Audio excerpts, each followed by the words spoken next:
Just going to give this 1 second here as it loads up.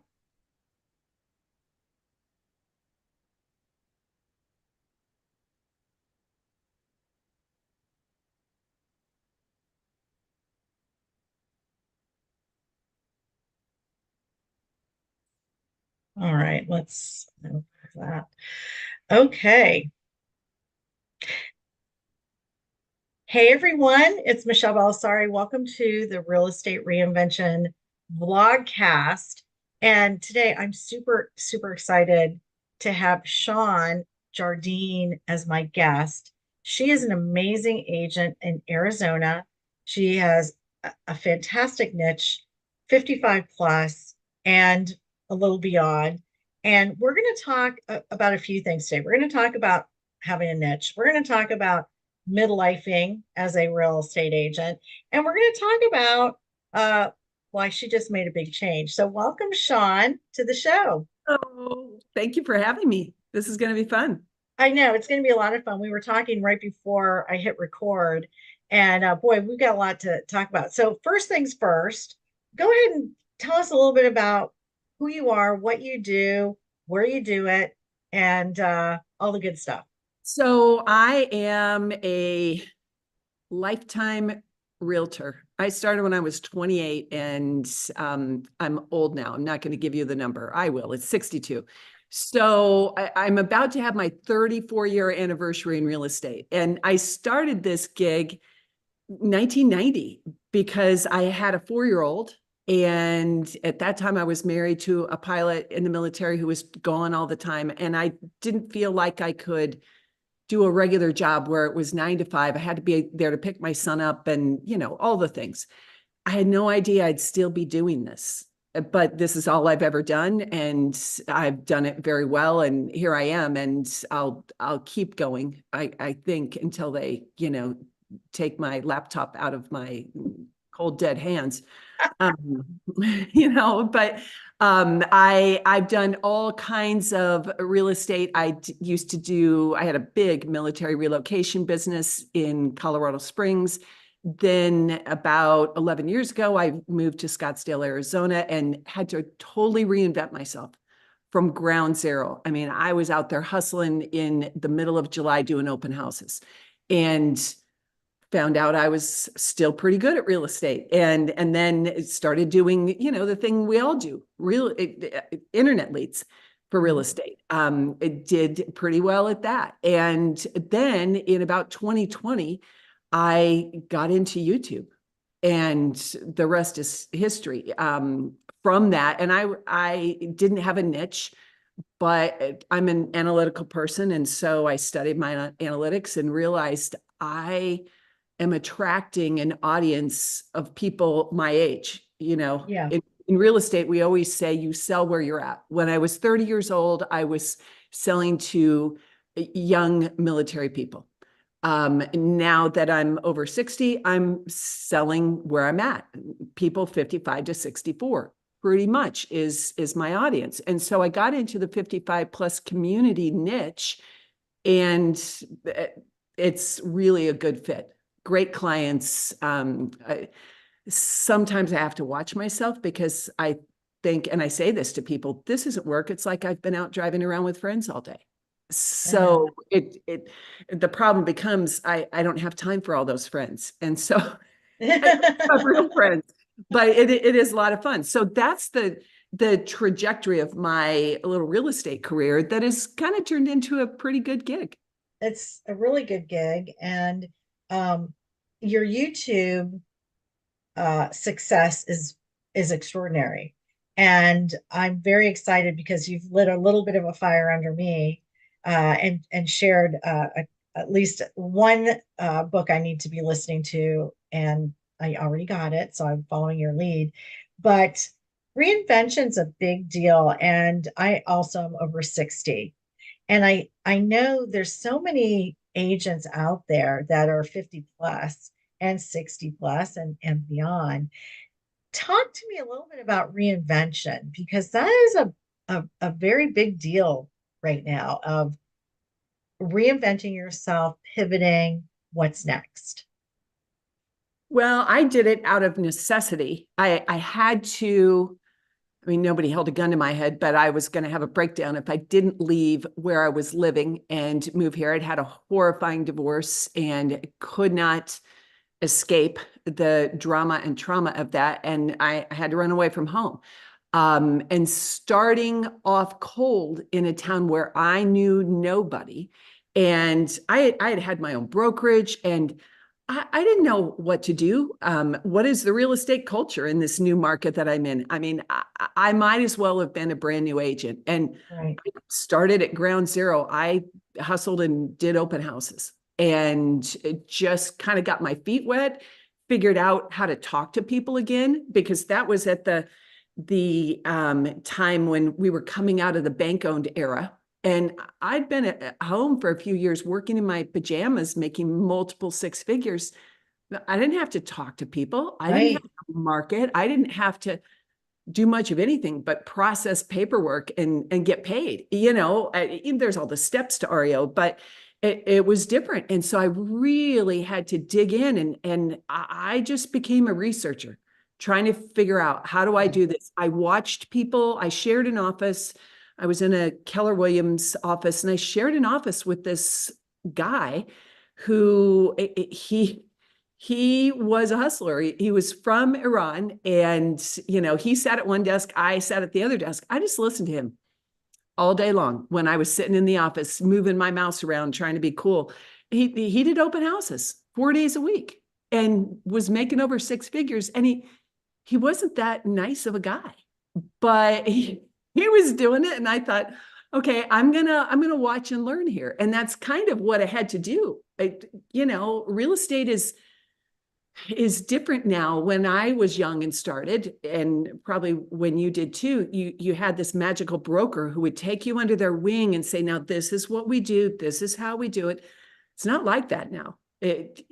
You better learn to swim or you're going to drown. And so I had to reinvent myself out of necessity and just sheer hunger for money, hunger for success. I finally, when I started YouTube, I got sick and tired. I'd had a dispute with somebody and I had to sit across the conference table with this guy who it was going to be a procuring cause issue. And he was taking advantage. And Mm. I'll never forget like gripping the table and saying, I don't think you know who you're dealing with. I used to be somebody. I thought, what? I love it though. A, this guy's not going to care.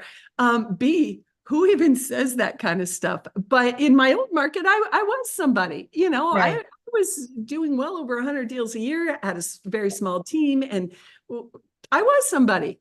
And it probably more in my mind than anything else. But at that moment, I thought, I'm never going to talk like that again. Nobody cares who I used to be. I better become somebody now for people to take me seriously and Yeah. not try to run me over, because I'm in a big city now and people will run me over, and so I caught myself when I said that. I used to be somebody. I'm embarrassed, but it was a turning point, and I thought, okay, I got to up my game here. Yeah. Well, and I think that's what happens. You just get to that point and you hear yourself say something, oh man, I can't believe I said that. But it's a defining moment. It And really you go, was. It okay, I really got was. to change. Yeah.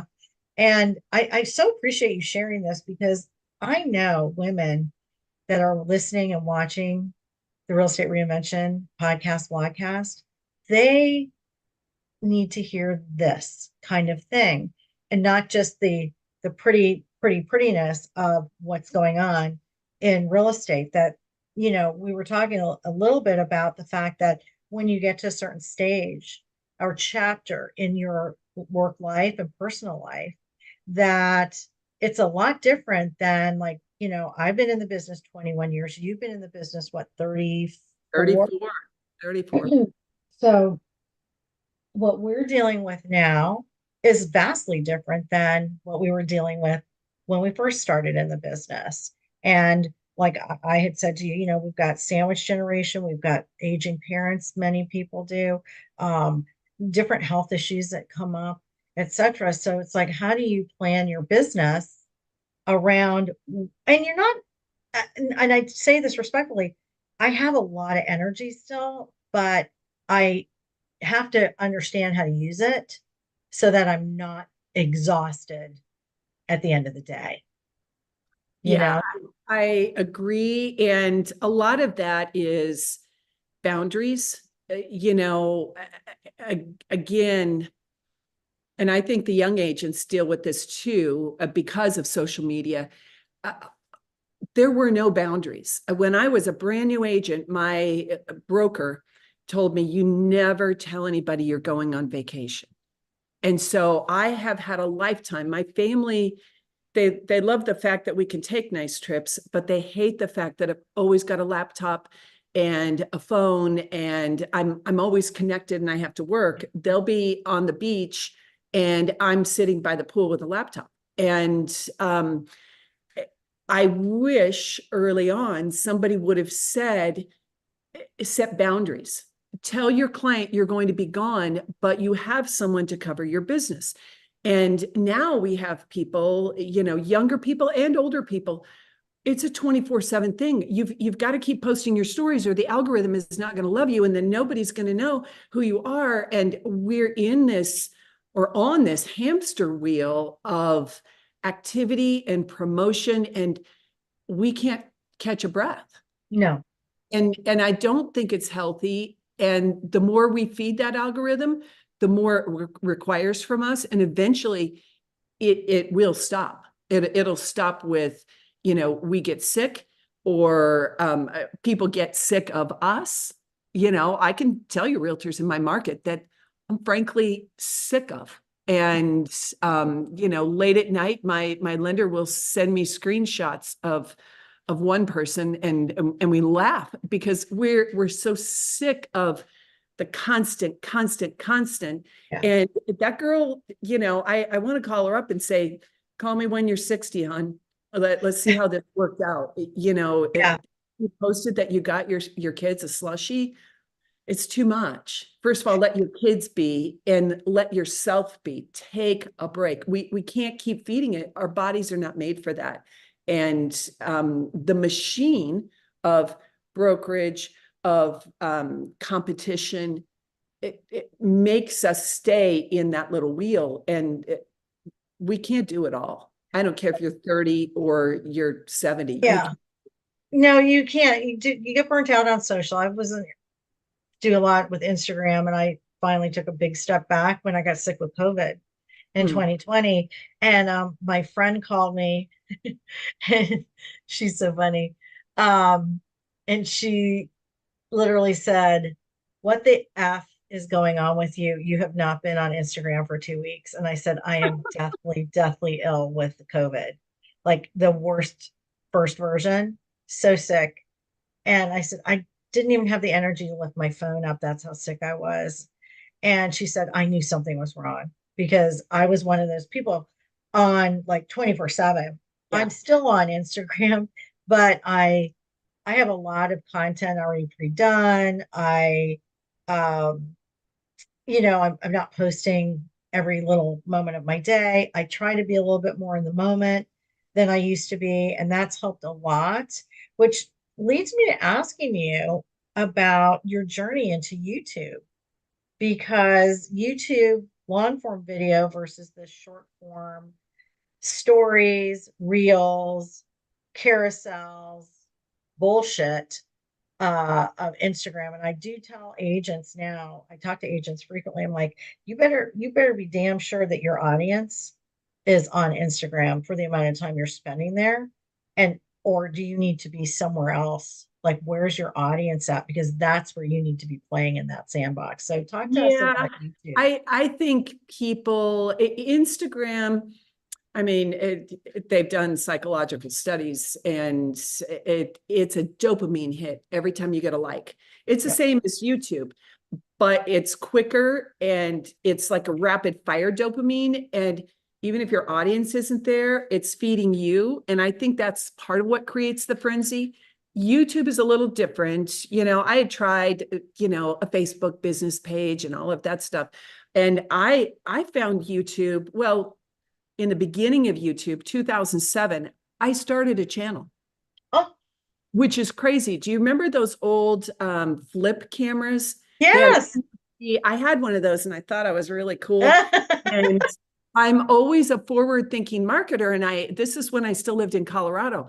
And I thought, I'm going to drive around the neighborhoods and take video.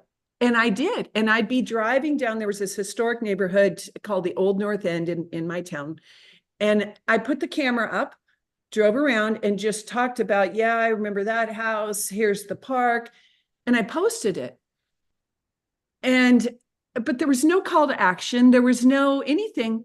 And I did get views, but I didn't know what to do. I knew I should do something, Yeah. but nobody else was doing it. And then I kept that channel. Again, I put family stuff, my son's basketball banquets, all that junk was on there, and I deleted it all.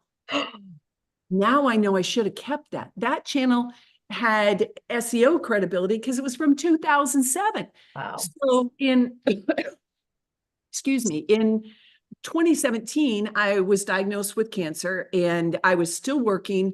And, you go to radiation treatment every day and it literally sucks the life out of you. So I'd go to radiation, I'd go show some houses, and I'd come home and crash on the couch because I wasn't sleepy tired, but my body was exhausted. Right. Right. I had watched every Netflix. I had watched everything on Amazon Prime, and I started watching YouTube. And I would watch, two kids traveling the world, going to 100 countries. I'd watch hiking videos, all these things I was kind of dreaming about because I was locked in. And somehow I must have seen a real estate video. And when you watch YouTube, the algorithm knows what you watch and it feeds you more. And I start seeing all these goofy realtors, and I thought, those people are a bunch of goofballs. If they could do that, surely I could do that. And so I started researching and found some Facebook groups, and I got into the Karen Carr group. She was really big at the time. And I just started doing it. I spent $20 on a ring light. I had an iPhone, and I bought a green screen, and I stood in my bedroom of my little condo with my blinking eyes. And the neighborhood, I mean, it's horribly embarrassing, but you have to start somewhere. Yeah. We've all I, been there. I got a notification yesterday from YouTube. It was my 4-year anniversary. And I thought, yeah, from the day I started the channel, Yeah. that's not Yeah. going to put a video up. I used to be Yeah. in tears. And I would go in the Facebook group and say, you guys, I've done this 80 times. I don't know what to do. And everybody just said, yeah, it happens to all of us. Keep going. And I did. But then I started, once I got some videos, the pros and cons of this area, the best gated neighborhoods, I was doing all those videos, started analyzing who my audience was, where my audience was. And I realized they were my age. And I thought, maybe I should do some 55 plus videos. And one thing led to another. And I gave up all those pros and cons of Yeah. this random neighborhood and got into this niche where now people call me and say, will you work with us? My biggest problem is I can't work with all of them and still make videos every week, and keep up with everything. And so that's a really good problem to have. 10 years ago, I would have loved that problem. Yeah. So, I love what you're saying though about sticking to it, doing a pivot based on what was really working for you and the 55 plus piece. And the fact of the matter is that YouTube is very powerful. And I'm in some of the same groups you are, like Karen's group. I've been friends with Karen for a long time, Malcolm Lawson and yeah. Christina Smallhorn, and then of course Jeremy Knight. And there's some extraordinary YouTube people, especially at Real. We're very fortunate, and now you're at Real. We're going to talk a little bit about that and how that really feeds your business and your passion for what you enjoy doing. And I think that is a winning combination. I think so. When my channel really started to take off, I was still doing pay-per-click leads. And I had a guy that managed all of it, and he really was great for that kind of marketing. And he was a little snippy with me when I said, I'm never doing internet leads again. Period. I'm done. Why would I? And he was, I think, offended because he didn't get YouTube. A lot of people don't. And I just said, no, I don't want to do it, cancel my account. And I had a coach that same thing. Well, I don't like you having one revenue stream. And I thought, well, this revenue stream keeps me busy. I work 18 hours a day. Why would I do pay per click? Why would I do traditional farming? Why would I knock doors, open houses, all the things we always did? Why wouldn't I do what's working for me? If you're good at cold calling, man, get out there. That's your niche. I'm not good at those things, and it doesn't make me happy. Making videos for me is a hobby that pays me a lot of money. Some people do jigsaw puzzles or knit socks. I like to make videos. And so why wouldn't I do this and go all in? Now, again, 80 takes to get that first video. If I had quit at 79 and said, I look like an idiot, I can't do this, I Yeah. keep blah, blah, blah, I'd be a broke person now. I'd be out there doing what I used to do, which was hard, really hard. Well, what you said too, and I did a video on this. I said it was something in regard to if video is not your jam, here are like 8 other things that you can tap into Yeah. to promote your business, to promote you, to build your personal brand. I have a brand called Soboka that I started in 2017, 2018. That was like my first YouTube channel. I've definitely gotten leads off it, but not as at the clip that I would like, but I also didn't focus on it the way like you have. And so I'm now thinking, ooh, 5 years, in the next 5 years, this is what I want, this is what I need. How am I going to really do that? And kind of taking things away. But Mhm. as I say to agents, I'm like, you can blog, you can do your own PR, you can do a Facebook group, you can have your own networking group. If you are just simply not going to get on video, and even though you know it probably would be great for your business, but it's not your jam and you just refuse to do it, at least do some of these other things and see what resonates. Yeah. Yeah. You have to do something. Um, and I think the problem that most agents have, and again, this comes from old tapes in our head from old school brokers. If you're at a brokerage that it isn't forward thinking, looking to the right here and now and the future, um, they're telling you have to do all these things.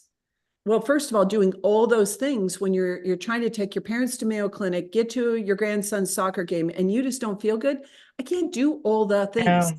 I've got no bandwidth for one thing. So pick your one thing that speaks to your heart that you think you could be good at. You don't have to be good on day one. You look back at my original videos and you'll realize yeah, that was pretty bad, but look how far you've come. But I still have bad days. I forget to put eye makeup on one eye, or Oh God, I've done that. the phone rings in the middle of it. So Like right again, now. the more real you are, the more your audience will appreciate that. I say a lot of Yeah. weird stuff. My audience apparently loves the weird, crazy things I say that I don't even know that I say, but they repeat it back to me when they come to buy a house. I So love it. figure out what you're good at, not Yeah. what somebody else is good at or what somebody tells you have to do. Yeah. Not everybody is a cold caller. Not everybody is an internet lead person, but there are people who can max that system out and do really, really well. Yeah, they can. And you're right about that. And the funny thing is that I think what happens is you go to a conference, right?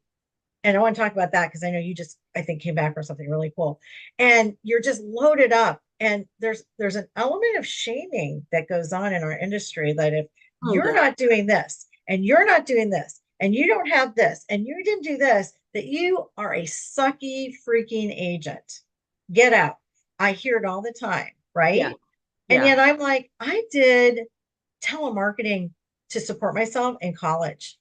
Do you think I want to get on a freaking phone Yeah. at this stage of the game and cold call? No, but I have great friends that are just Yeah. crushing it. But I Yeah. I live that life and I'm like, oh no, I can't handle that anymore. Yeah. It's not for me. you know? I think shaming is a good term. And it used to be in the olden days when I started, the everybody, we went to a brokerage every day. Everybody had an office. I felt shame because I didn't have a window. And I'll never forget going to my broker. Somebody had moved to another company, and we dressed up in a suit every day in high heels and Yeah. pantyhose. I don't know what we were thinking. And I marched in with my little power suit. I thought it would give me magic powers. And I said, I would like that office with the window. And he said, well, we're saving that for someone with production. And I'll never forget that, thinking, Yeah. throw me a bone here, dude. I'm not Yeah. asking you for anything. And Yeah. it was a status thing for me. And I went back to the corner with no window with my tail between my legs. And it was very embarrassing that I couldn't be at the level with all the big guys who had windows. Why anybody cared about that, I don't know. But that's where it started for me. And now we have social media where people are, I did 8 million deals this year, and I took my kids to the park, and we go to church 3 times on Sundays. And I'm on my way to another listing. It just all the look at me stuff, half of which I think people are making it up, because no human can do all of that. And then we think, if they're doing it, I have to do it. And if I can't do it, I'm less than. No. And maybe that's what works for me, Yeah. because I have a bunch of other stuff. Why am I doing that? And why is the industry telling me I have to do things a certain way?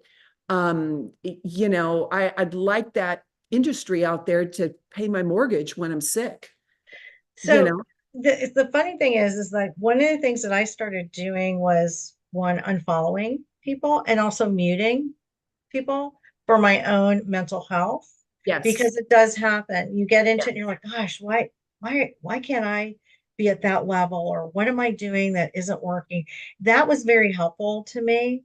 And then again, surrounding myself with a great group of agents that are very supportive, very collaborative, very helpful, where if you have a problem, you can kind of brainstorm through it. I think what we know about our industry is that uh, what do they say? 63% of agents are women, and over 50% of the agents are over 50.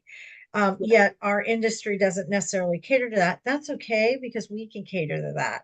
And one of the reasons I wanted to, talk to you today, and I also started a new group called Over 50 and Fab Women in Real Estate, is so we have a group where we can have these conversations and see what else is going on because things are a little different, like I said in these chapters, but we're uber productive and we set our boundaries and we know what we like and don't like, and I think that if we can share that with other agents, that's a win-win, like right there.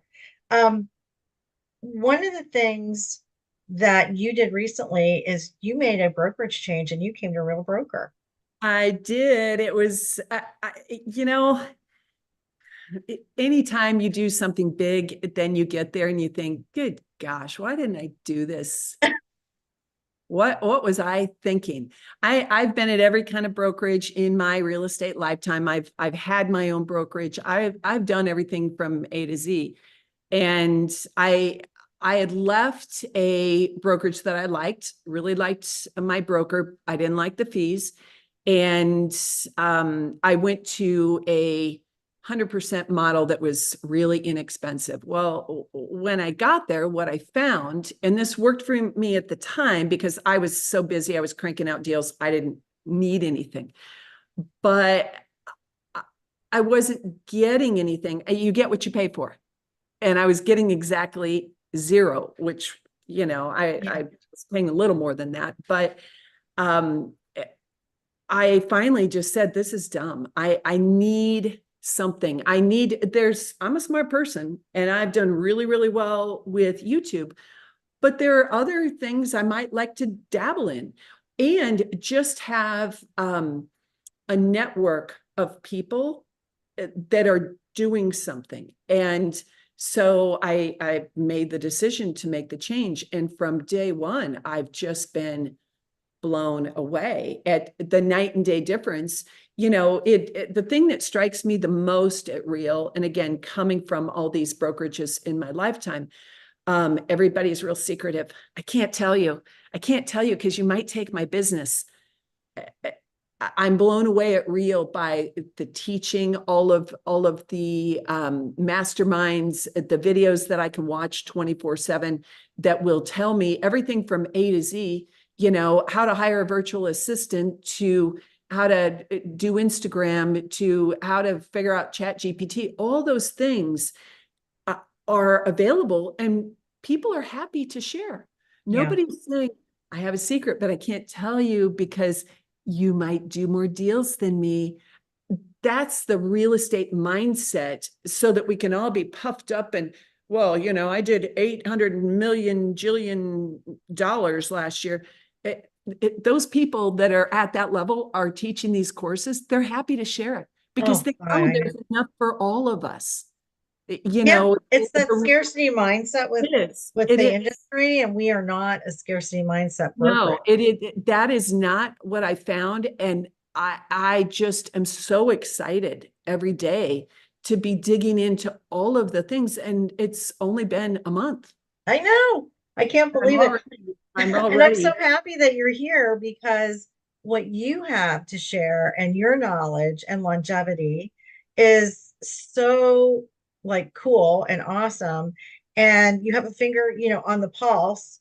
And I think too, it's nice because we can collaborate like we are. I'm in Florida, you're in Arizona. We have some similarities. So why not? Why not mastermind and brainstorm together? yeah, yeah. And I didn't have that at my other company. Some really nice people were there, but most of them, I'd say 99% of them were not doing very much. And Mm, so there was nobody to collaborate with. I love the fact that if I want to know something, I can text you and say, hey, what are you doing? yeah, How's your market for XYZ or whatever? yeah, And you would talk to me, yeah. versus I was in this sea of nothing, swimming by Yeah. myself. And I wasn't drowning, but I could see there were some holes in my raft. And emotionally and professionally, that raft eventually was going to go down. And it really, unfortunately, started with the leadership at the top. I started, the algorithm started feeding me some stuff from Sharon. And I thought, holy cow, does this guy ever sleep? I know. He I is worry about him. working for his agents 24/7. And then, Yeah. and I need that kind of leadership because it creates a culture that is exciting. And I just didn't have that where I was at. Doesn't mean it was a bad place. It served me for a time. Um, but I wanted more. I needed Yeah. more, to keep growing. As long as I've done this, I still need to grow. Yeah. You want to stretch and I'm not sure if scale is the right word, but you want to stretch and you want to Yeah. continue, Yeah. right? To Yeah. feel like to grow your business, to feel relevant. And I will say, like, that is a nice piece of it that real is moving fluid force.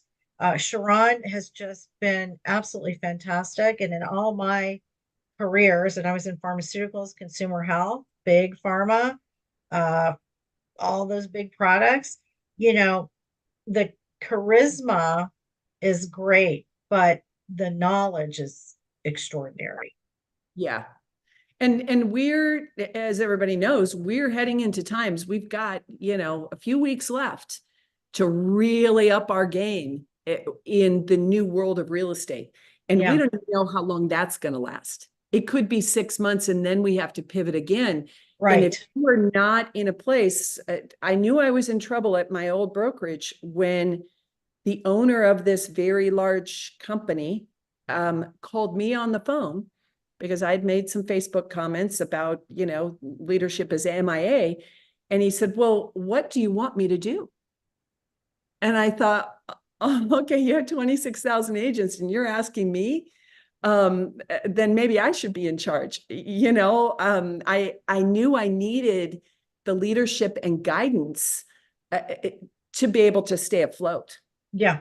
I have a lot of experience, but that's not going to help if you don't know how to behave in the new world and you don't have the scripting, you don't have the understanding to be able to convey that to your clients. How's that going to work? And I'm fully confident that I can navigate that now.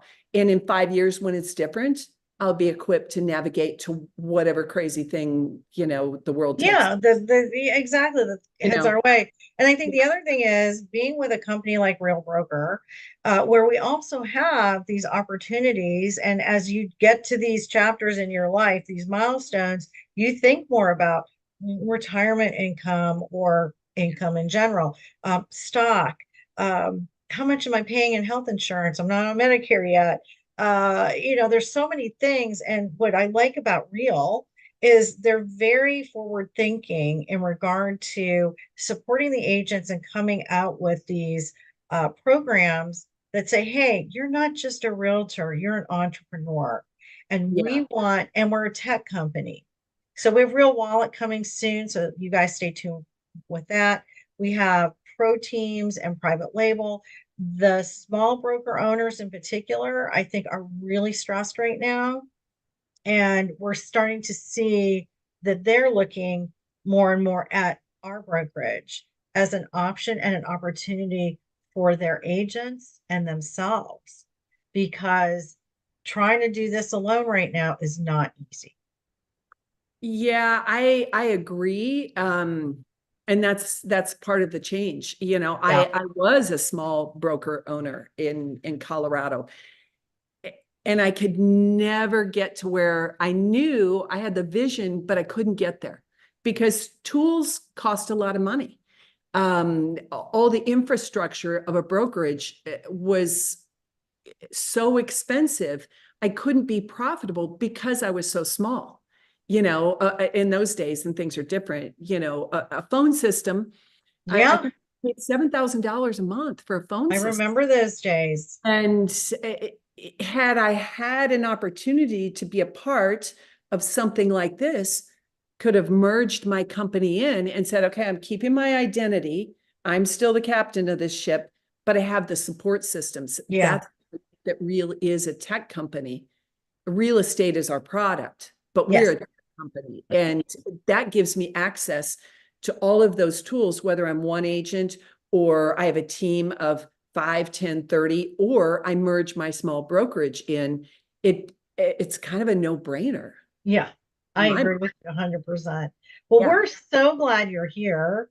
And I'm so happy that you had some time today. I know you were just at a conference. What was the name of the conference you were It just at? was the 1,000 watt Yes. branding, 1,000 watt summit. 1,000 watt is a branding company. They have Yeah. membership agents.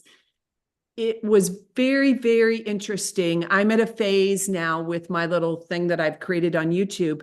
I started out with my logo from Fiverr. I have no message. I'm just doing deals with people that call me, but it's time to take it up a notch. And so I went to this conference, to learn, to scope out the 1,000 watt people to see what they do with branding. But it was very, very interesting. What I came away with is I need to do some things for my little venture. And B, things are going to change. And if you're not learning and staying ahead of the game, you will be overtaken by an app. If you're a young realtor, um, you're going to have to either get really, really good at what you do, or you're going to have to get out. This is not the world that I grew up in real estate, where you could network with your friends from church and do a few deals, and not be extremely competent, because the app is going to be more competent than us. Yeah. The app will not forget things. And so that's the standard that we're going to be measured against. And if we're going to convince people to pay us a commission, we better have the standards and the service to back it up. Well, I appreciate all of this info and your sharing with us today. And welcome to Real Broker, Shawn. I'm so Super excited to. pumped to have you here. I'm glad Jeremy and I were able to, work with you, and that's been really fun and extraordinary. If people want to reach out to you, give them the rules of the road for your YouTube channel so you don't get a bunch of people Um, doing what they shouldn't be doing. don't watch me unless you're old. If you're not old, don't watch. Go to my channel page at Southwest 55 plus, but don't watch. If you're Look away, look away. you're under 50, don't watch. If you do watch the whole video. Don't watch 10 seconds and click off, or I will hunt you down and Oh, I love it. I will unfollow your Instagram all day long. Oh my God, In you are revenge. petty, but I love it. No, I won't, Perfect. No, it's a but perfect pettiness. yeah, but go check out, look at my page, see what I do, what the progression is, Yes. what some of the view counts are, and then in a year I'm getting ready for another big pivot, and we'll see where that goes. You always have to be reinventing yourself, but if you look at my YouTube channel, you'll see anybody can do this. I started at age 59. Anybody can do it. You just have to want it bad enough. Well, I've done 2 videos in a row because of you, just so you know. That's Two awesome. videos in a row, and I'm going to do more this week, and like just drop one a week, one a week, one a week. I got a ton of views doing which I'm passionate about, decluttering my home and talking about seniors and probate and Mhm. why it's important to look at things now, especially if you're an adult child looking at this, blah, blah, blah.